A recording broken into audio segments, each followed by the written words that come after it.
और हाँ, सब्सक्राइब और शेयर कर देना कि जो एक एक नंबर के जो प्रश्न बनेंगे उसको देखते रहे। पहला प्रश्न है AP -5 -1 3 7 का सार्वंतर ज्ञात कीजिए। सार्वंतर का मतलब सीधा सा है, आपको D ज्ञात करना है। A बराबर कितना है -5, A1 बराबर, और A2 बराबर कितना है -1। D बराबर होता है A2 - A1।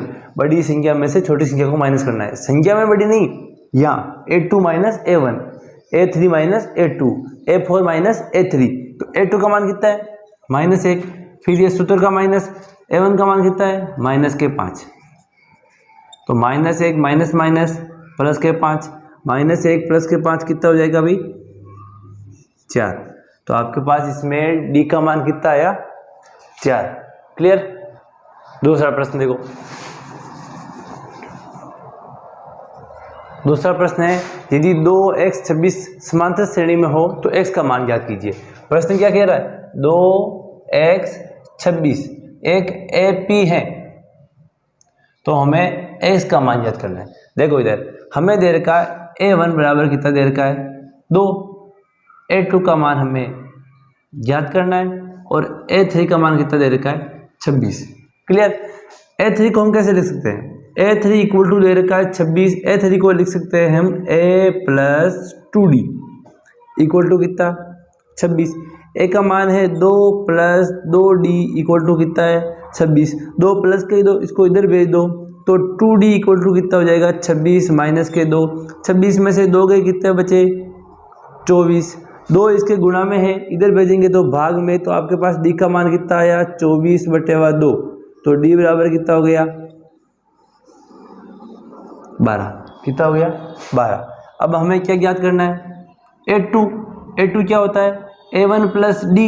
तो A2 का मान A2 इक्वल टू A1 का मान हमारे पास दे रखा है 2 और D का मान दे रखा है 12। 2 और 12 कितने होते हैं,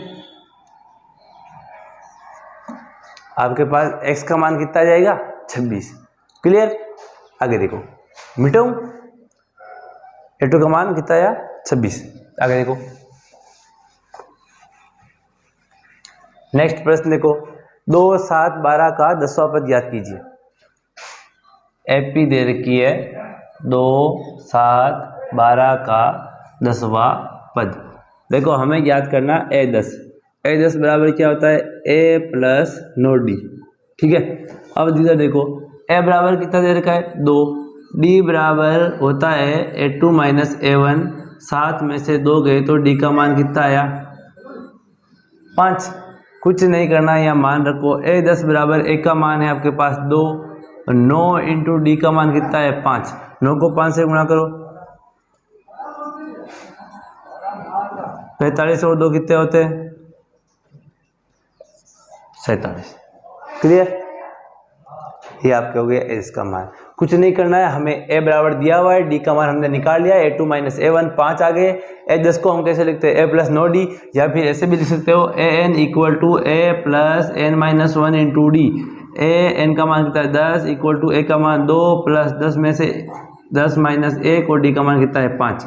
तो A10 इक्वल टू 2 + 9 इंटू 5। ये की यही फॉर्म वापस आ गई। क्लियर है। नेक्स्ट प्रश्न देखो। नेक्स्ट प्रश्न है आपका 4 10 16 22 का प्रथम और सार्वंतर ज्ञात कीजिए। यही देख लो रे, प्रथम पद तो यहाँ कौन है 4, सार्वंतर ज्ञात करना है। 10 में से किसको घटाना है 4 को, कितना बचेगा 6, वो इसका सार्वंतर हो जाएगा। क्लियर। पांचवा देखो 3 1 -1 -3 का A तथा D प्रथम पद और सार्वंतर ज्ञात करना है। प्रथम पद तो इसमें कौन हो गया 3। क्लियर दिख रहा है। D ज्ञात करना है। D बराबर क्या होता है A2 - A1। A2 का मान कितना है 1 माइनस A1 का मान कितना है 3, और 1 में से 3 गया तो कितने बचे, तो D का मान आपके पास कितना आया -2। क्लियर है। नेक्स्ट प्रश्न देखो, A बराबर 4 और D बराबर -3 हो तो प्रथम 4 पद ज्ञात कीजिए। A का मान कितना दे रखा है देखो 4, और D का मान कितना दे रखा है -3। तो हमें A1 से लगा के A4 तक के मान ज्ञात करना है। ठीक है। A1 हो गया 4, A2 होता है A + D, A का मान है 4 प्लस D का मान है -3, प्लस माइनस माइनस, तो 4 माइनस 3, तो आपके पास A2 का मान कितना आ गया 1। ठीक है, A3 होता है A2 प्लस डी लिखो, या फिर ऐसे लिख सकते हो A प्लस 2D, कैसे भी लिखो, या तो A2 में D जोड़ दो या A प्लस 2D कर दो, आपके पास आंसर वही आएंगे। F2 प्लस डी करें तो 1 प्लस D का मान -3 है, A माइनस के 3। ठीक है, तो A3 equal to 1 plus minus minus के 3, तो A3 का मान कितना जाएगा -2। क्लियर, आगे देखो F4 का मान निकालना है, तो A3 प्लस डी, A3 का मान -2 प्लस D का मान -3, प्लस माइनस माइनस, -2 और -3 कितना हो जाएंगे -5, तो A4 का मान कितना आ गया -5। इसी प्रकार आप A5, A6, A7 का मान भी निकाल सकते हो। कुछ नहीं, आपको सिर्फ ये श्रृंखला ही आनी चाहिए। कौन सी श्रृंखला, देखो इधर A1 A2 बराबर क्या होता है A प्लस डी लिख सकते हो, और A3 को हम लिख सकते हैं A प्लस 2D या A2 प्लस डी। A4 को लिख सकते हैं A प्लस 3D या A3 प्लस डी। समझ में आ रहा है, मतलब A4 है तो 3 से गुणा करना है, A4 तो A3 में D जोड़ना है, कैसे भी करो आप, यहाँ जब जहाँ तक चाहो वहाँ तक की आप संख्याएं लिख सकते हो। ठीक है, अब देखो आगे क्या लिखा हुआ है, किसी समांतर श्रेणी का nवां पद और योगफल ज्ञात करने का सूत्र।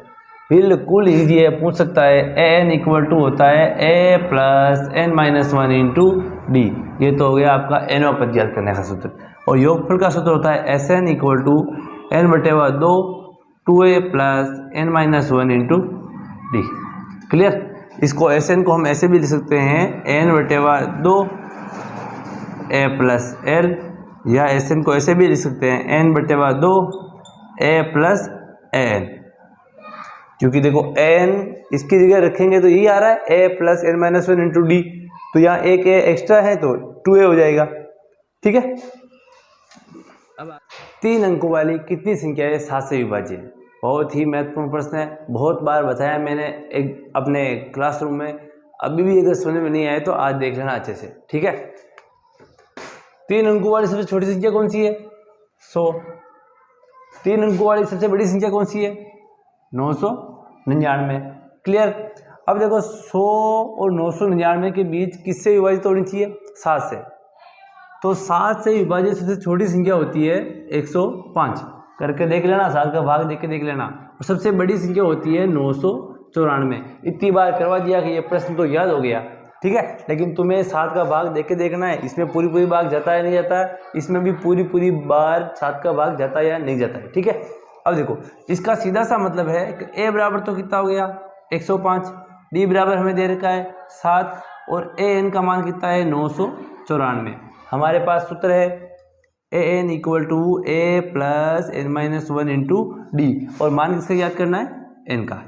क्लियर, an का मान कितना है 994, ये 994 इक्वल टू a का मान 105 है, ये 105 प्लस n का मान तो हमें याद करना है, और d का मान दे रखा है 7। प्लस के 105 को इधर भेजेंगे तो माइनस के हो जाएंगे 994, और माइनस के 105 इक्वल टू कितने बचेंगे n माइनस 1, और गुणा में कौन है 7। 994 में से 105 गए तो कितने बचे 889 इक्वल टू n माइनस 1, और गुणा में कौन है 7। 7 गुणा में इधर भेजेंगे तो भाग में चला जाएगा, तो 889 में भाग देना हमें 7 का, equal to n minus 1। Clear, 889 में अगर हम 7 का भाग देंगे तो कितनी बार जाएगा 127 बार, ये 127। तो n इक्वल टू ये प्लस का 1 है, इसको इधर लेके जाएंगे तो सॉरी माइनस का 1 है, इसको इधर लेके जाएंगे प्लस का हो जाएगा, ये प्लस का 1, तो 127 प्लस 1 कितने हुए 128। तो 3 अंकों वाली संख्याएं 7 से विभाजित कितनी है 128 संख्याएं ऐसी है जो 7 से विभाजित है, 3 अंकों वाली संख्याएं। क्लियर, चलो दूसरा प्रश्न देखते हैं।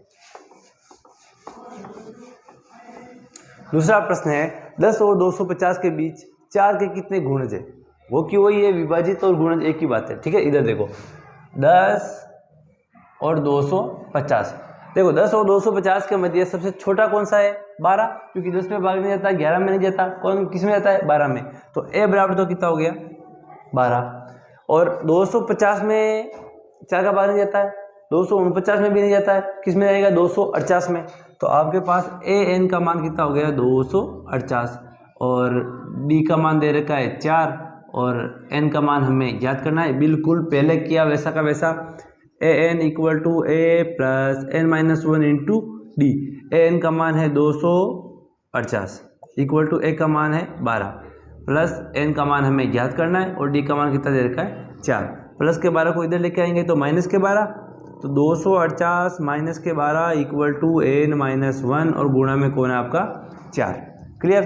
250 में से 12 गए तो कितने बचे 236 इक्वल टू एन माइनस 1 और गुणा में कौन है 4। 4 गुणा में है, इधर भेजेंगे तो भाग में चला जाएगा, तो एन माइनस 1 इक्वल टू हो जाएगा 236 और बटे हम कौन है 4। भाग दो देखिए कितनी बार जाएगा, तो एन माइनस 1 इक्वल टू 5 चौक 20 और बचे कितने 3 6 और 9 बार जाएगा 36, तो कितना आया 59। तो n बराबर कितना हो जाएगा -1 को उधर भेजेंगे तो 59 प्लस 1, तो n बराबर कितना हो जाएगा आपके 60। तो 10 और 250 के मध्य 4 से विभाजित कितनी संख्याएं हैं 60 संख्याएं हैं। क्लियर। स्क्रीनशॉट ले लो, नेक्स्ट प्रश्न करते हैं।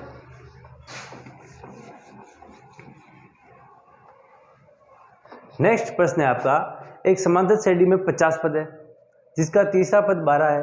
क्या दे रखा है A3 इक्वल टू कितना दे रखा है 12 और अंतिम पद 106। अब ध्यान से देखना क्या कह रहा है 50 पद है और अंतिम पद, मतलब कुछ लिंक है। अरे भाई 50वां पद ही अंतिम पद है क्योंकि कुल 50 पद है और नीचे कह रहा है अंतिम पद है, मतलब सीधा सा है कि A50 का मान हमें कितना दे रखा है 106। तो इसका 29वां पद ज्ञात कीजिए। कौन सा पद ज्ञात करना है 29वां। देखो इधर ध्यान से समझना, A3 को हम कैसे लिख सकते हैं A plus 2D equal to कितना 12, समीकरण नंबर 1। A50 को कैसे लिख सकते हैं A plus 49D equal to कितना है 106, ये समीकरण नंबर 2। क्लियर। अब हमें क्या करना है, समीकरण 2 में से समीकरण 1 को घटाना है। समीकरण 2 माइनस 1 घटो, देखे इधर है A प्लस 49D, इसमें से घटाना है A को और घटाना है 2D को, इक्वल टू इधर है 106 और इसमें से घटाना है 12 को। क्लियर। A से A कट गया, 49D में से 2D गए तो कितने बचे 47D, 106 में से 12 गए तो कितने बचे रे 94। ठीक है। D का मान निकालना है, ये 47 इसके गुणा में उधर भेजेंगे तो भाग में, तो 94/47, तो D बराबर कितना आ गया 2। ठीक है। अब D का मान रखना है, या तो इसमें रखो या इसमें रखो, आपके पास एक का मान आ जाएगा। D का मान समीकरण 1 में रखा तो A plus 2 into 2 equal to कितना हो गया 12, तो A प्लस 2 को 2 से गुणा किया तो 4 इक्वल टू कितना हो गया 12। 4 उधर भेजे तो इधर प्लस के उधर भेजे माइनस के हो जाएंगे, तो A इक्वल टू 12 माइनस 4, तो A बराबर कितना हो जाएगा 8। हमारे पास A का मान है, हमारे पास D का मान है और किसका याद करना है 29। N का मान भी हमारे पास है।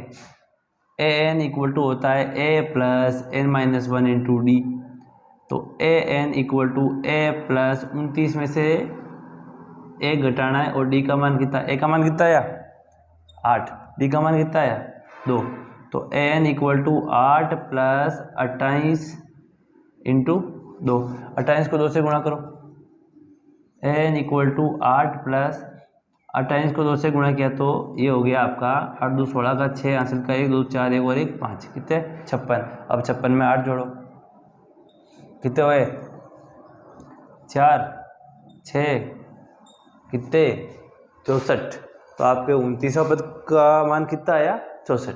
ठीक है। इंपॉर्टेंट है ऐसे प्रश्न, अच्छे से देख लेना इसको। नेक्स्ट प्रश्न देखो,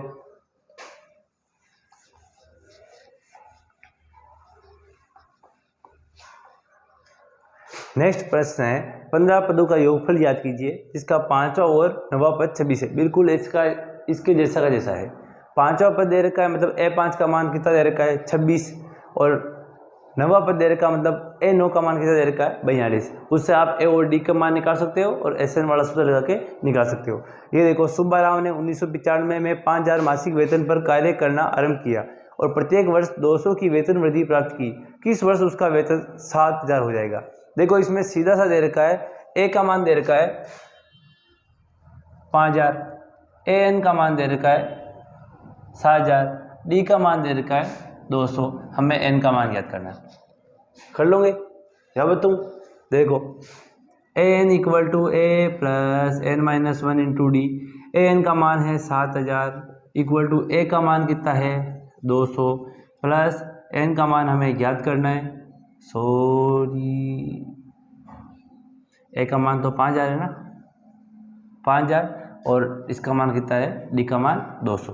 करो देखे, 7000 5000 इधर आएंगे तो 7000 माइनस 5000 इक्वल टू N-1 और गुणा में कौन है 200। 7000 में से 5000 गए तो कितने बचे 2000, N-1 और गुणा में कौन है 200। 200 इसके गुणा में इधर भेजेंगे तो भाग में, तो N-1 का मान कितना आया 2000 बटेवा 200। ये 2 जीरो से 2 जीरो कट गया और 20 में 2 का भाग कितनी बार जाएगा 10 बार, तो N-1 का मान आया 10, माइनस 1 को इधर भेजेंगे तो प्लस का हो जाएगा, तो N इक्वल टू कितना हो जाएगा 11। मतलब 1995 में 11 जोड़ दो, कितने हो रहे, ये 95, ये 11, 5 और 1 6, 9 और 1 10, 106, मतलब 2006 में जाके उसके जो वेतन होगा वो कितना हो जाएगा 7000 हो जाएगा। क्लियर? अच्छे से कर लेना। और भी जो मैंने आपके क्लासरूम में क्लासेस दी थी उस टाइम किताब में जो इम्पोर्टेंट प्रश्न लिखवाए थे उनको भी अच्छे से करके जाना, ठीक है? गणित में कोई फेल नहीं होना चाहिए।